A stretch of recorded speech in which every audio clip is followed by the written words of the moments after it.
All right, this is my building of Jeremy Schmidt's 2x72 grinder. Bought his plans, followed it almost exclusively. Main difference is I used a 2.5 inch by 2.5 inch 1/4 inch wall, square tubing, and inside is a 2x2 1/4 inch wall, square tubing. I had to remove the seam that was running along on the inside here. That's primarily the only difference I made. Of course, I'm using a treadmill motor and electronics to drive it in variable speed.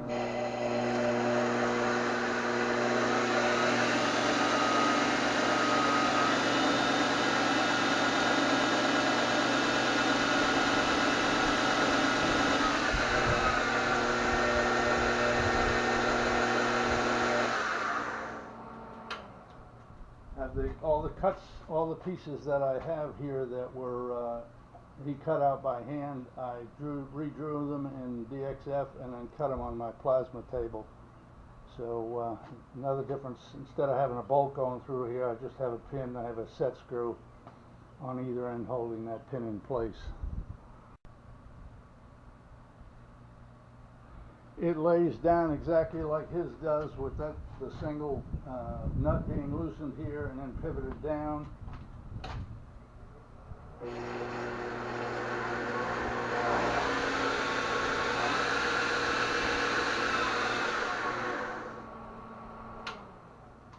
And the attachments, I'll show you some of the attachments that he developed and I'm using for this on this grinder.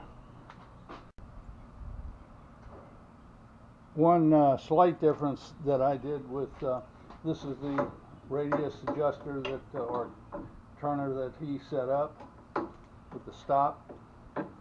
I drew a 1/2 inch hole, and it goes almost all the way down. There's a hole in the bottom so it can drain, and there's a bolt here that tightens it up and the bolt won't go out.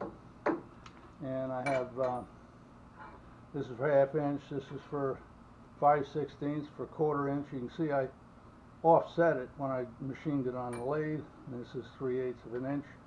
They all fit in there.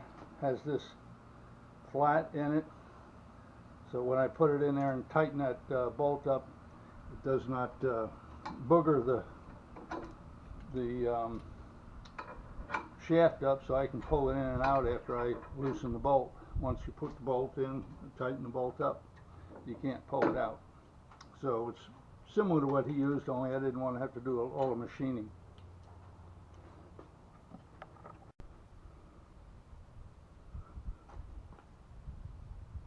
And like he set up in his plans, when you have it in a vertical position, this is still pretty much in the center of the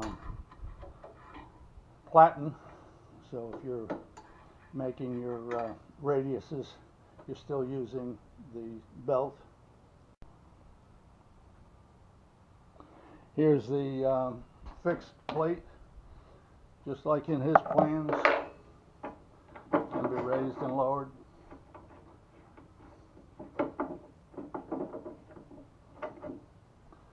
Held in place by this bolt. I used a T-handle rather than a single lever like he used. Doesn't make any difference, they work both exactly the same. Here is an 8-inch rubber faced wheel.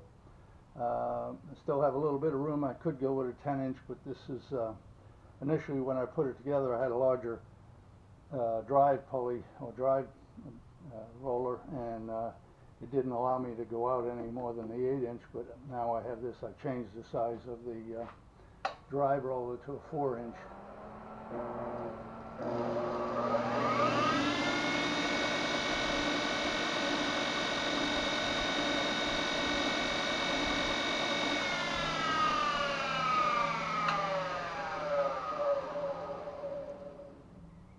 The other thing, I just permanently mounted this. I did not use the wobble shaft effect that Jeremy did. but it still tracks right on. Okay, I did not buy the small wheel attachment like he did. I made my own, machined these two arms on it.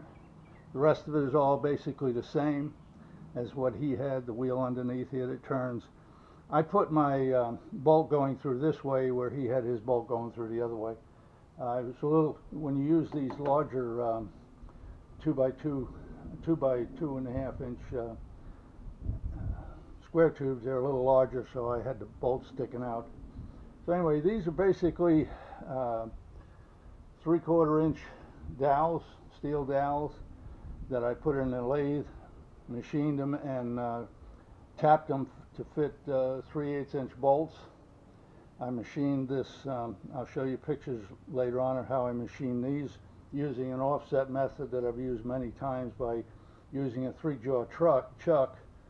You grab it here, and then here you put a spacer in, and that moves your center of your boring to a different location. I've set up several different wheels. This is just a straight steel wheel, goes in there. And then also have the same size with a rubber backing on it. A 1.5 inch goes in there. I also have a 2 inch that goes in there.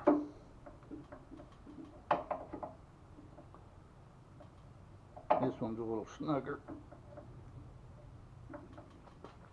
There it is. But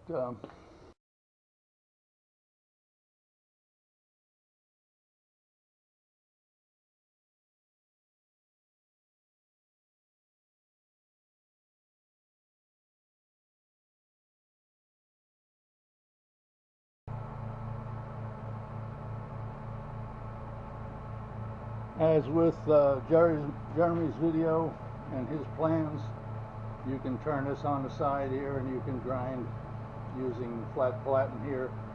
And as he showed in this one video, if you replace this, this is how the bearing would ride, or the piece would ride on here, independent of the bearings that take the load.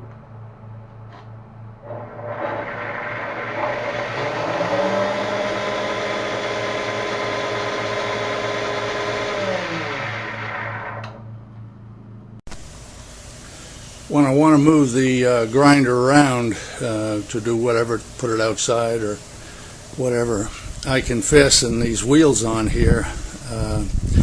The bolt that's on this end here, I can remove that and drop it down so it sits flat on the concrete. And when I want to put them on, I just prop it up with a couple of 2x4s, put the other bolt in, and then I can wheel it around. I've got a handle that I put on the front of it here, which is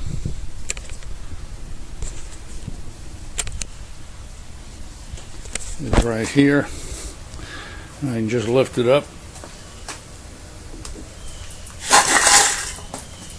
move the 2x4s out,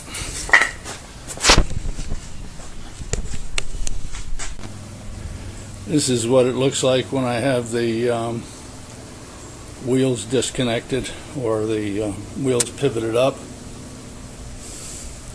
I remove the handle from the front here, store it underneath there.